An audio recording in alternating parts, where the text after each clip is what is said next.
Zara, o sistema secreto que fez o mundo vestir igual e pagar o preço real. Poucas marcas conseguem fazer isso com você. Você entra dizendo que vai só olhar. Você sai com uma sacola, com a sensação de que achou algo raro, novo, quase exclusivo. E quando volta 2 dias depois, aquilo já sumiu, como se a loja tivesse mudado de pele, como se o produto tivesse sido um delírio. E é exatamente aí que a Zara vence. Ela não vende só roupa, ela vende urgência, ela vende escassez. Ela vende a impressão de que o mundo está girando mais rápido do que você consegue acompanhar. E por trás disso, existe um sistema silencioso, frio, matemático, que fez a fast fashion dominar o planeta sem precisar gritar, sem precisar de celebridade, sem precisar de propaganda. Se você quer entender como uma empresa conseguiu colocar um zero na linha do orçamento de publicidade e ainda assim se tornar um império global, então já deixa o like e se inscreve agora, porque aqui a gente senta na cadeira do CEO para enxergar o que acontece onde ninguém é convidado. E hoje, você vai ver o que a moda esconde. A Zara é um fenômeno, porque ela parece simples. Todo mundo conhece, todo mundo já entrou. Ela veste mulheres, homens e crianças no mundo inteiro. Ela tem esse efeito de frase automática. Vamos na Zara, eu sei que vou achar alguma coisa. Ela tem peças que parecem diferentes, modernas, com cara de passarela, mas com preço que não assusta tanto. E em poucas décadas, ela se espalhou como uma plantação de concreto. Lojas em todos os continentes, pontos de venda surgindo em ruas premium, vitrines impecáveis, iluminação de boutique. Só que o detalhe mais estranho não está na roupa, está no silêncio. A Zara é uma das raras empresas com uma equipe de comunicação tão boa para não comunicar. E isso não é poesia, é estratégia, é poder. A marca é a joia da coroa da Inditex, um dos maiores grupos têxteis do mundo. A sede da empresa parece uma fortaleza, um lugar onde poucos de fora entram. Um bunker elegante, austero, quase militar. E quem entra descreve a sensação como se estivesse em um filme de espionagem, como se tivesse atravessado a porta do covil do vilão e esperado um elevador branco, minimalista, silencioso, levando até o coração de uma máquina que não pode parar. E no centro disso tudo, existe um homem que, por muito tempo, quase não existia publicamente. Amancio Ortega, um dos homens mais secretos do planeta. Um fundador que virou lenda, um bilionário que por anos não teve foto, um CEO que nunca deu entrevistas desde a criação da marca. Um rosto que precisou aparecer apenas quando a empresa decidiu entrar na bolsa, não por vaidade, mas para convencer investidores de que havia alguém real por trás daquele império. E aqui começa o paradoxo, porque esse homem, descrito como discreto, quase tímido, construiu um sistema agressivo. Ele queria democratizar a moda. Ele veio de uma família pobre. E existe um momento chave que define a psicologia desse império inteiro. Um dia, quando ainda era adolescente, ele viu a mãe ser humilhada na frente de um comerciante. Ela tentou comprar comida com crédito e ouviu que não podia mais. Não era só a recusa, era o tom, era o constrangimento, era o golpe na dignidade. E naquele instante, o menino prometeu a si mesmo que isso nunca mais aconteceria. Não com a mãe, não com ele, não com o destino dele. A moda não começou como glamour, a moda começou como trauma. E trauma, quando vira ambição, vira combustível, vira obsessão, vira império. A história não começa em Nova York, nem em Paris, nem em Milão. Começa longe, no noroeste da Espanha, na Galícia, em uma região austera, fria, distante das rotas principais. Um porto chamado A Corunha, onde a vida é simples e onde existe uma regra não escrita. Não se fala demais, não se exibe. Ali, o silêncio é cultura. E é justamente ali que a Inditex fincou seu coração. Em Arteixo, a poucos quilômetros do porto, fica a sede estratégica, a fortaleza, o centro nervoso. O lugar que parece dizer a qualquer curioso, a qualquer jornalista, a qualquer concorrente, não entre. Na região, dizem que em quase todas as famílias alguém já trabalhou para a empresa. E mesmo assim, o fundador continua um mistério. Quase uma fantasia. Para entender essa figura, só resta olhar para quem tentou quebrar o mito de fora. Um jornalista, autor de uma biografia não autorizada, descreve Ortega como um homem que prefere o anonimato, que evita a imprensa, que se esconde do espetáculo. Um homem cuja existência chegou a ser questionada por um jornal português nos anos 90. Como se ele fosse uma ideia, um personagem, e não um corpo. Mas o corpo existia. E o corpo estava construindo algo que o mundo ainda não tinha nomeado. Ainda jovem, sem diploma, ele largou a escola para trabalhar. Entrou em uma loja de camisas como ajudante, porque era novo demais para o emprego formal. E foi aprendendo o mundo com as mãos. Depois foi para uma loja mais sofisticada, onde aprendeu alfaiataria. E ali ele teve uma revelação, que parece simples, mas muda tudo. Na moda tradicional, o criador manda e o cliente obedece. O criador diz o que você deve usar. Ortega entendeu o inverso. Ele percebeu que o poder estava no gosto do cliente, no desejo real, no que as pessoas queriam usar e não tinham dinheiro para comprar. Ele começou a observar, a copiar o desejo, a transformar a aspiração em produto acessível. E o primeiro símbolo dessa mentalidade foi quase banal.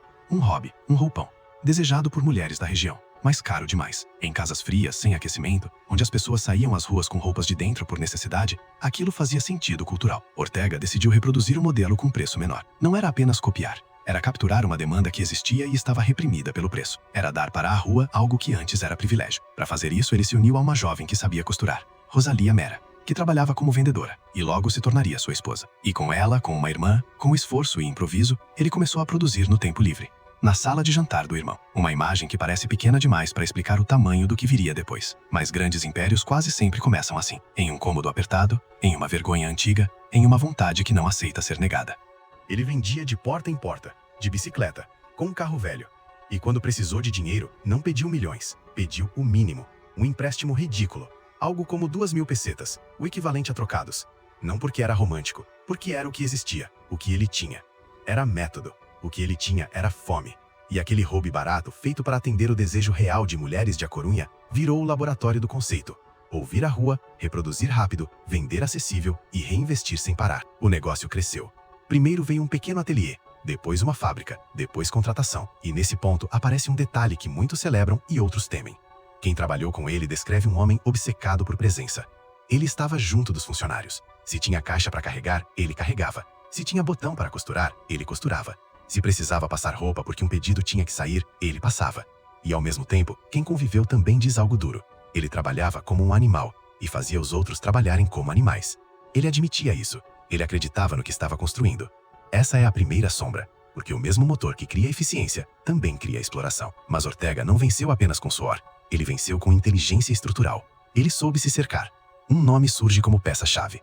Um homem que vinha de uma origem simples, mas com visão técnica, José Maria Castellano, um profissional que trabalhava na IBM e convenceu Ortega a informatizar o negócio muito antes dos concorrentes. Uma vantagem invisível que vira massacre competitivo. Enquanto a moda tradicional ainda se guiava por calendário e intuição, aquele sistema começava a se guiar por dados, tempo, logística e controle. E essa palavra, tempo, é a arma secreta. Porque na moda, tempo define tendência, tempo define desejo, tempo define dinheiro. Em 1975, ele abriu a primeira loja no coração de A Corunha e a batizou de Zara, inspirada por um nome que lembrava um porto onde havia passado sua lua de mel. A loja ainda existe, e a partir dali o império foi abrindo caminho como uma rota de caminhão. Loja por loja, cidade por cidade, sempre respeitando a lógica da logística. Primeiro Zamora, depois Salamanca, depois outras cidades. Só depois o exterior. E quando foi pra fora, não foi pra vitrine do mundo. Não foi pra Nova York. Foi pra Portugal. Próximo, racional. Como quem conquista sem fazer barulho.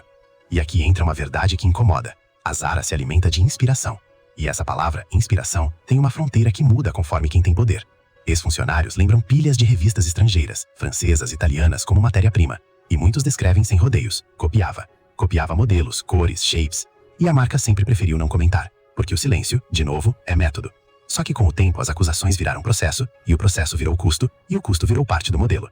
Alguns designers independentes descrevem a sensação de ter a criação roubada como um assalto na rua. A bolsa sendo arrancada, a ideia sendo levada. Só que nesse assalto, o ladrão vê-se terno, tem advogado, tem escala industrial e consegue lançar uma cópia antes do original chegar às lojas. Porque os pequenos mostram coleções com antecedência, e os gigantes colocam o produto em semanas. O que era arte vira corrida, e numa corrida, quem tem motor maior vence, mesmo que o caminho seja torto. Alguns processos acabam com condenação e multa, outros terminam com derrota para o criador, porque provar cópia é mais complexo do que parece.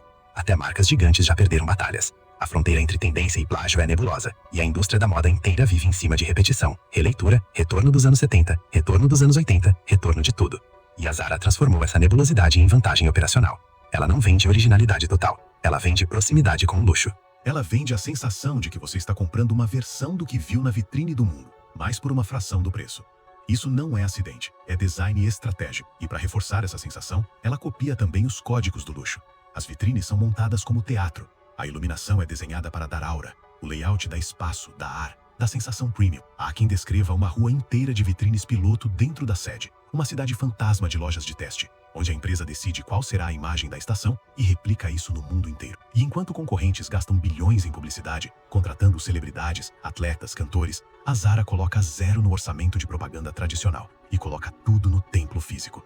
A loja vira marketing, a localização vira anúncio, a vitrine vira cartaz, o aluguel caro vira investimento. E isso faz algo poderoso. Faz o consumidor sentir que entrou em um lugar de status, mesmo pagando menos. Só que o verdadeiro golpe não está na vitrine, está na velocidade. A Zara inventou o que o mundo chama de fast fashion como arma de guerra. Ela encurtou o ciclo. Onde a indústria levava 40 semanas para transformar um desenho em produto, ela consegue fazer em 2 a 4 semanas, em alguns casos, 15 dias. E essa velocidade muda o comportamento humano, porque se a roupa muda rápido, você volta rápido. A média de visitas do cliente Zara chega a ser absurda, pessoas indo dezenas de vezes por ano, enquanto em marcas comuns o consumidor vai 3 ou 4. Não é amor, é condicionamento. É o cérebro respondendo ao sistema. E aqui entra a jogada mais contraintuitiva do império: o estoque. Em um varejo comum, acabar produto é pesadelo. Na Zara, acabar produto é marketing. A falta gera frustração. A frustração gera retorno. O consumidor volta para ver se apareceu algo semelhante, se voltou, se surgiu outra peça que ocupa o lugar daquela que ele perdeu. E quando você sente que perdeu, seu cérebro aprende uma lição. Da próxima vez, você compra na hora. Você não pensa, você não compara, você não espera, você paga. É assim que se fabrica urgência sem dizer a palavra urgente. E se você está entendendo agora que isso não é apenas moda, é psicologia aplicada, então deixa o like e se inscreve junto, porque a partir daqui, a história entra na parte que a vitrine nunca mostra. Porque quando você acelera o tempo, alguém paga o preço. Quando você reduz custo, alguém aperta o pescoço. Quando você coloca o mundo inteiro vestindo parecido, alguém respira químico para fazer a cor certa. E o sistema, por trás da elegância, começa a revelar a sua sombra. Durante anos, muita produção estava na Espanha e na região da Galícia, mas o crescimento virou avalanche. E a avalanche exige terceirização. Parte da produção migra para países onde a mão de obra é mais barata. E aí começam os escândalos. Fábricas desabando, trabalhadores em condições precárias, denúncias de trabalho análogo à escravidão em cadeias de fornecimento, irregularidades que a empresa diz não ter autorizado, mas que aconteceram dentro da rede que alimenta o império. E quando isso aparece, a resposta institucional quase sempre vem em forma de código de conduta, regras escritas, promessas. Nada disso apaga o fato de que o motor do sistema é custo e velocidade. E custo e velocidade, quando viram religião, frequentemente esmagam gente. Em lugares como a Tunísia, centros têxteis se enchem de fábricas que vivem por minuto. O trabalho é cronometrado. O cálculo não é humano, é matemático. Uma peça precisa ficar pronta em um tempo específico, porque acima disso, a fábrica perde margem.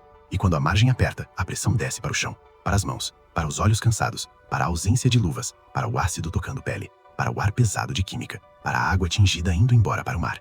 E em algumas regiões, o mar vira depósito. A baía que era azul vira cinza. A costa que era vida vira espuma estranha. A moda barata tem uma conta ambiental que ninguém coloca na etiqueta. E aqui a história atinge um tipo de ironia cruel, porque o menino que jurou nunca mais ver a mãe humilhada criou um sistema que em muitos lugares do planeta só se sustenta quando alguém aceita uma forma de humilhação moderna. Não na mercearia, mas na fábrica. Não no crédito negado, mas no minuto cronometrado. Não na vergonha pública, mas na falta de escolha. E o mundo continua comprando, porque a vitrine é bonita, porque a peça é barata, porque a urgência é estimulante, porque a escassez vicia, porque a tendência muda, porque todo mundo quer parecer atualizado. É uma máquina que alimenta desejo e engole consequências. E apesar de tudo isso, o fundador continuou vivendo como se o luxo não fosse dele. Ele permaneceu em A Corunha. Dizem que gosta de comida simples, que frequenta restaurantes comuns, que evita a ostentação, que insiste que não fez nada sozinho, que a equipe fez junto. E talvez essa seja a última camada do enigma. Um homem que se escondeu do mundo, mas colocou o mundo inteiro dentro do sistema dele. Um CEO invisível que dominou as ruas mais caras do planeta. Um império que faz questão de parecer normal, mas opera como guerra. Então chega o momento final, o aniversário de 80 anos. Funcionários organizando uma surpresa. A máquina, por um instante, vira emoção. A plateia aplaude, o homem chora. O mito se revela humano. E é impossível não sentir o peso simbólico disso. Porque aquele garoto que prometeu não ser pobre de novo, naquele instante estava cercado por milhares de pessoas agradecendo, celebrando, cantando para um fundador que transformou a moda em um modelo industrial sem precedentes. Um homem que redefiniu o consumo. Um homem que mostrou que o maior anúncio não é um comercial, é uma loja na rua certa. Um homem que provou que o maior poder não é falar, é fazer o mundo agir sem perceber que está obedecendo. E agora fica a pergunta que vale mais do que qualquer peça na arara. Quando você entra numa loja dessas e sente que precisa comprar antes que acabe, isso é você ou é o sistema? Quando você vê uma roupa parecida com a do luxo por uma fração do preço, isso é democratização? Ou é uma forma elegante de dependência? Quando você paga barato no caixa, alguém pagou caro em algum lugar. Em tempo, em saúde, em rio, em ar. E a verdade é que a Zara não vende apenas moda. Ela vende um mundo onde tudo é rápido, descartável, replicável. Um mundo onde a sensação de novidade é mais importante do que a permanência. Um mundo onde a escassez é fabricada para criar desejo. Se você quer continuar sentado na cadeira do CEO para entender como impérios empresariais nascem, como estratégia empresarial vira arma e como os bastidores do lucro mudam a sua vida, mesmo quando você acha que só está comprando uma camisa, então deixe o like e se inscreve agora, porque toda semana a gente abre essa porta que ninguém quer que você atravesse. E a próxima história é sempre mais sombria do que a vitrine.